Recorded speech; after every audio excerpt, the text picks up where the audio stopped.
يا مكة يا مكة يا داوى العيانا، يا زمزم يا بلسم دنیانا، يا بلسم. یک پیغمبر نیست که مخالف نداشته باشه.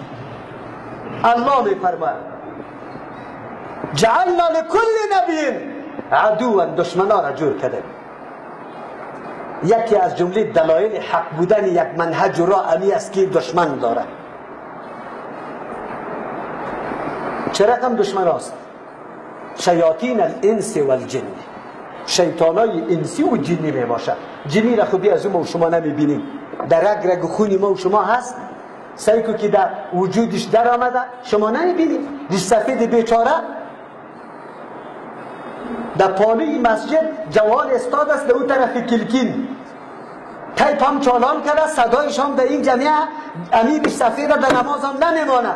به الله قسم اگر یک دفعه سر امی ترکچ کنه که او بدبخت در لبی مسجدی که مردم نماز میخوانه امی صدای ساز پایین کو، یقین به الله بکنه اگر این کار خوب بکنه. لیکن تو بیا یک عملی سنت در مسجد اجرا بکو که بگوی میرگی میگیره شک دمی عین نماز اوله میکنه در جان تو. چرا؟ شیاطین الانس والجن، شیطانای جنی آلی در رگ رگی از این رفته، او را در حرکت آورده، او را در جوش آورده، او را سرخ ساخته.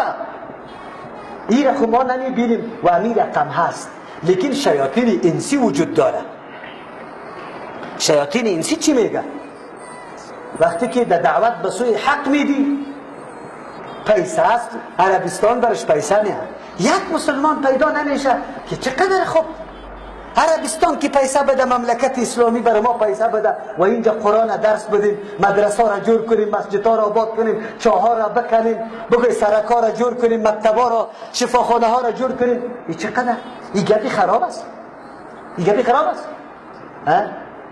خب افسوس است. این خود چی میکنی؟ دشمنا خود میگه دوستای ما برای ما میگن که پیسه از عربستان برش میاد. چه عجیب است، عجیب است. این چه عیب است؟ زناست پیسه آمده. همین تو که بیایی مرا 1 میلیون پیسه برای ما بدی، این گناه است. هنوز عزتمندی است. به خاطر چی میدی؟ راستی تا بگو. همین تو که برای ما میدی بگو برای ما به خاطر چی میدی؟ به خاطر بچه کاکای تستم، بچه مامای تستم، شریک شرکت است، قطع تستم، اجاره تا گرفتم. خب حتما به این خاطر میدی که خدمت برای دین میکنی. این خود افتخار است، این خود جرم نیست. تهمتا شروع است، گپا شروع است. یا خواری پنجم نکاح میکنه، یا پیغمبر نعوذ بالله مشرک اعظم میگن، یا امام ابو حنیفه رحمه الله را مشرک اعظم میگن. این تهمتاست. ما خسته نمیشیم. چرا؟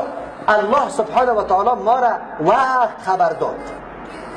پیغمبر که دشمن داشته باشه، با او کمال صفاتش که الله برش صفاتای دعوت کامل برش داده، با او اخلاق حسنش، با او شفقت و مهربانی که هیچ نظیر نداره در مخلوقات الله سبحانه و تعالی، او که دشمن داشته باشه، موار ناقصا و گناهگارا کو 1 میلیون دشمن پیدا کنه و بعد دشمن باشه. يا زمزم يا بلسم دنيانا، يا بلسم دنيانا.